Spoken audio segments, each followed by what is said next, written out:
Have you ever had a conversation with yourself? You know, that inner voice that has an ongoing commentary that never seems to shut up? And if you're sitting there at home thinking, what voice is that? That's the voice. Well, you know, that voice has all types of messages, and a lot of the time those messages are pretty nasty and negative. You shouldn't do that. You're going to be a failure. You'll never amount to much. You shouldn't do that because you won't be successful. Or what if you get yourself embarrassed? What if others laugh at you? All of these are potential voices. Now, all of our inner critics are different. Today, I want to look at the inner critic because that's what that voice is. It's the inner critic. And I want to explore different ways that we might be able to befriend it and to change that message.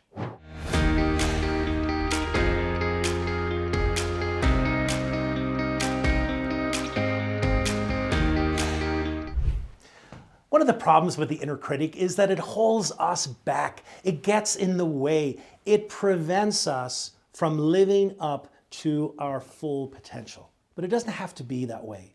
Today, I want to explore 6 ways that we can befriend the inner critic, change the dynamic, and make sure that you're living up to your full potential and not living in a hidden reality because you risk stepping out.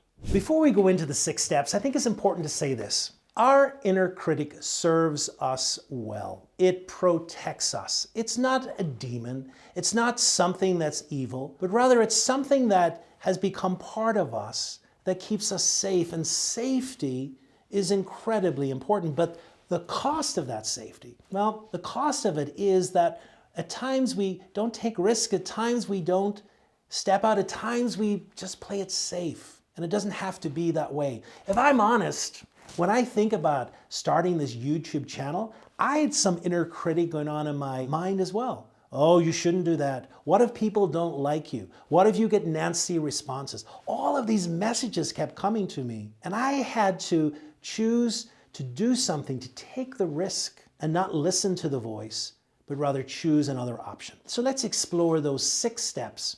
And let's all befriend our critic and live up to our potential.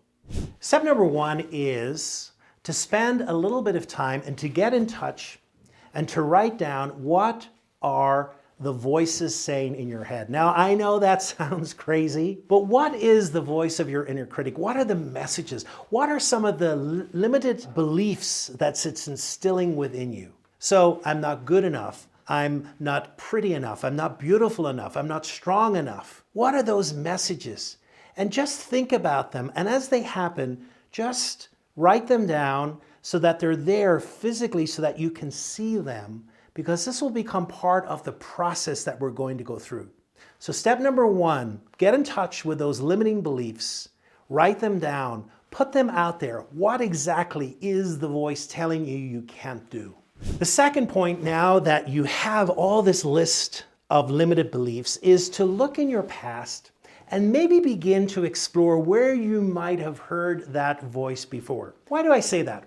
Because very often our limiting beliefs are instilled at an earlier age. Perhaps it's an experience we had. Perhaps it's a voice we heard from someone else that all of a sudden has become part of our inner critic.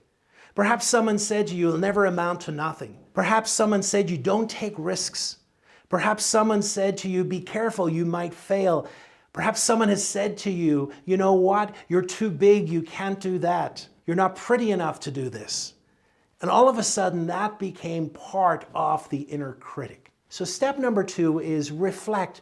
Where have you heard that voice before? So step number 3 builds upon those first 2. One of the things that the inner critic does is it creates fear. So that if I act in this certain way, this might happen and I should be fearful about that. So therefore, don't do that because then you'll be safe. So point number 3 is to reflect about what is being protected. What is the fear? Why won't you do what you're thinking of doing?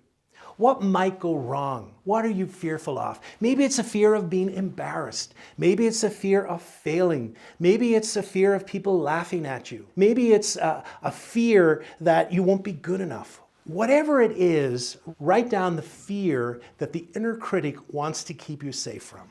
Number 4 is where we get creative.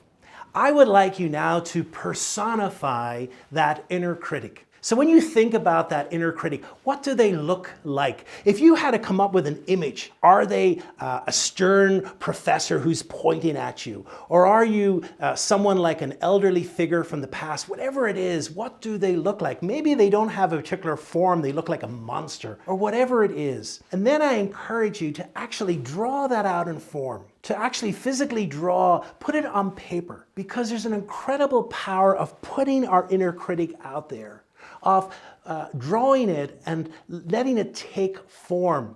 Because once we're able to do that, we're able to see our inner critic for what it is. We've now got the words that they use, we've now got what they're trying to keep us safe from, and now we've got actually the physical form that we imagine them to take. Number 5 is to acknowledge the positive intentions of the critic. Yep, you got it right. You see, the critic is all about keeping us safe, but the problem with that safety is that we do not step out and take risk and live to our potential. So acknowledge that. Acknowledge the fact that your inner critic has kept you safe, and at times in our lives, being safe is incredibly important. But now we're able to say, you know, at this moment in time, I don't need to be safe. At this moment in time, I need to take a risk. At this moment in time, I need to take a big step. At this moment in time, it's a time for me to shine no matter what.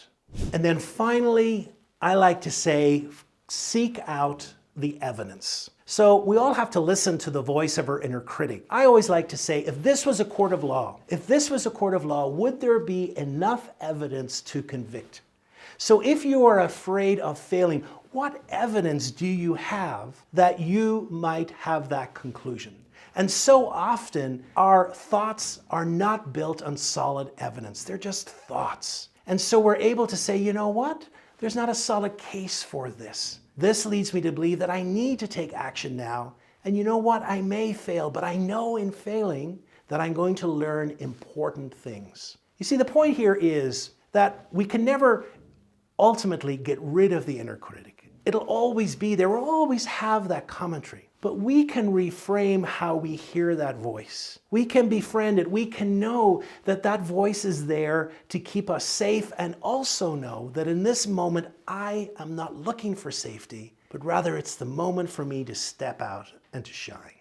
Each and every person has that inner voice, that inner critic.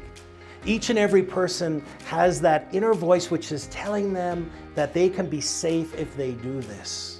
Today, I hope I've provided you with a step-by-step guide as a way to perhaps reframe and change this reality and challenge that inner voice so that you can draw out the full potential of who you're meant to be.